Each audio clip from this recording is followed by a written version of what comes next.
Ladies and gentlemen, welcome to the Magic Talk Show, the education podcast channel that helps students and professionals to build successful career by learning about leadership, management skills, entrepreneurship, and build a growth mindset to stand out in their career journey.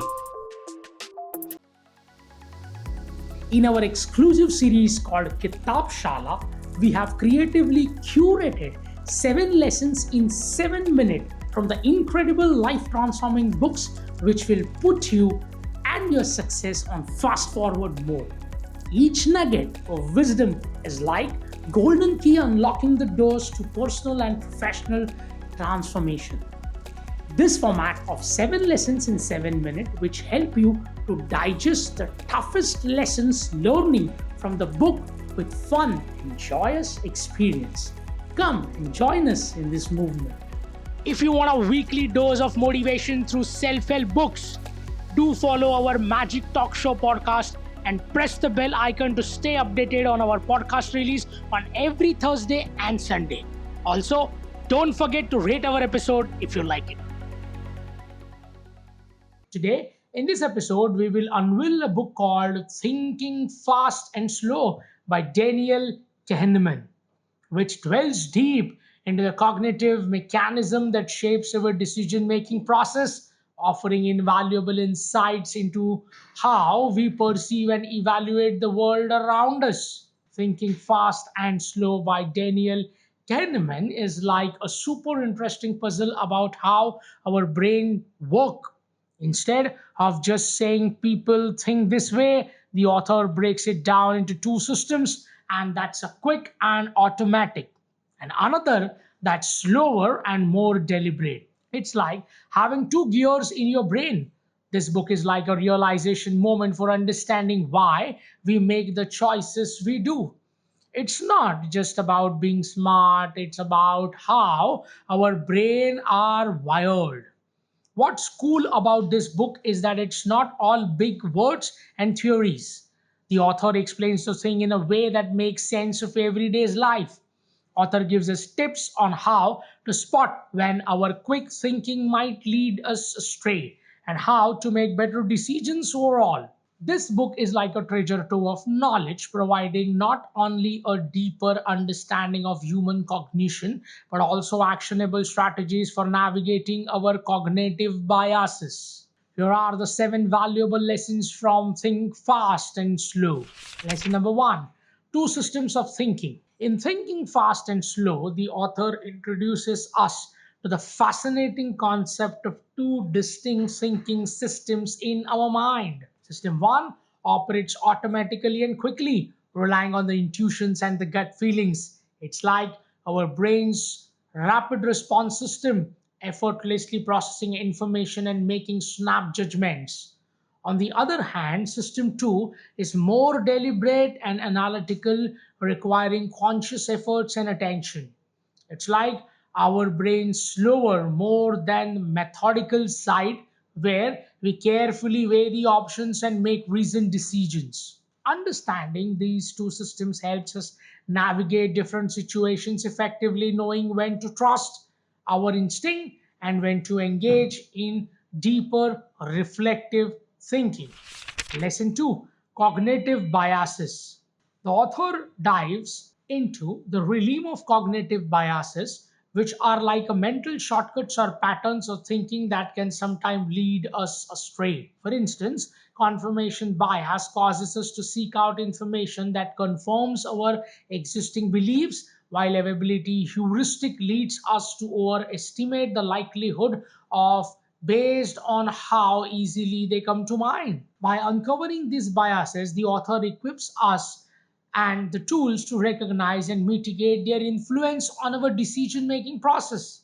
It's like shining a light on the hidden pitfalls of our mind, empowering us to make more rational and objective choices in various aspects of life. Lesson 3: Loss aversion. Loss aversion, a concept explored in the book, refers to our tendency to feel the pain of losses more intensely than the joy of equivalent gains. The author demonstrates how these biases can impact our decision making, influencing everything from the financial choices to personal relationships. By understanding the loss aversion, we become more attuned to emotional factors that sway our decisions, enabling us to adopt a more balanced and rational approach.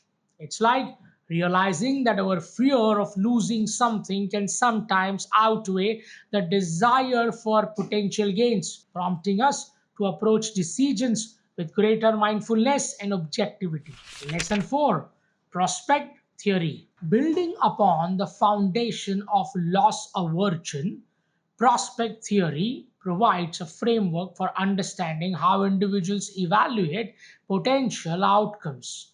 The author illustrates how we tend to weigh the possibilities of gain and losses asymmetrically, with the losses loom larger than equivalent gains.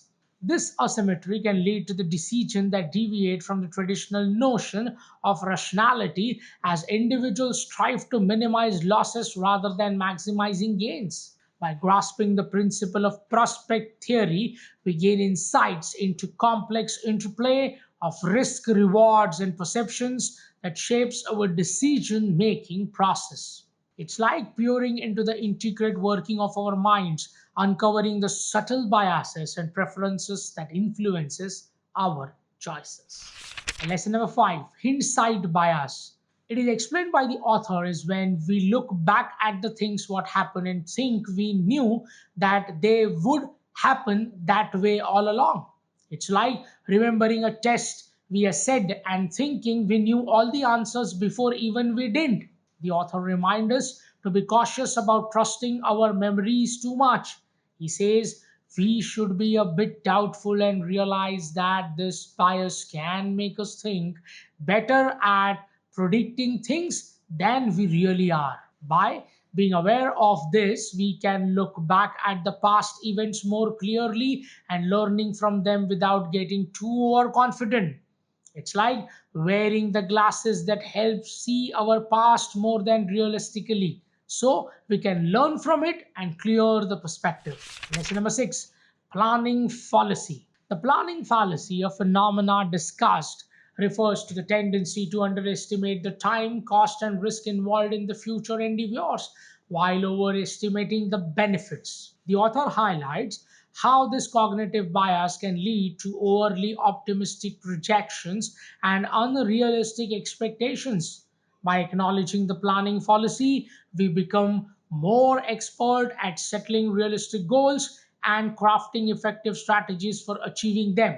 It's like adjusting our mental compass to account for the twists and turns of reality, enabling us to navigate the uncertainties of future with a great foresight and pragmatism.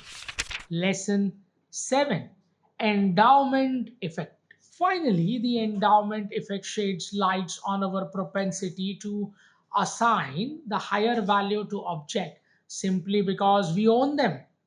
This cognitive bias can influence our perceptions and decisions in the various domains, from consumer behavior to negotiations. By understanding the endowment effect, we become more mindful of how ownership shapes our preferences and biases. It's like peeling back the layers of all the psyche to reveal the subtle force that influence our perceptions of values, empowering us to make more objective and informed choices. Ladies and gentlemen, and that's a wrap. We just zipped through the key lessons from Thinking Fast and Slow in under 7 minutes. It's a must read book if you are fascinated by how the mind works. It guides you through the intricacies of the human cognition, helping you to navigate the complexities of decision making and understanding yourself better. See, I told you, you don't need to be a book expert to enjoy this wisdom from these books. We have made it short and sweet in Kitab Shala. And in the next episode, we will uncover the book Finish Everything You Start by Jen Yager, which is a comprehensive guide of overcoming the procrastination and achieving your goals with determination and extreme laser sharp focus.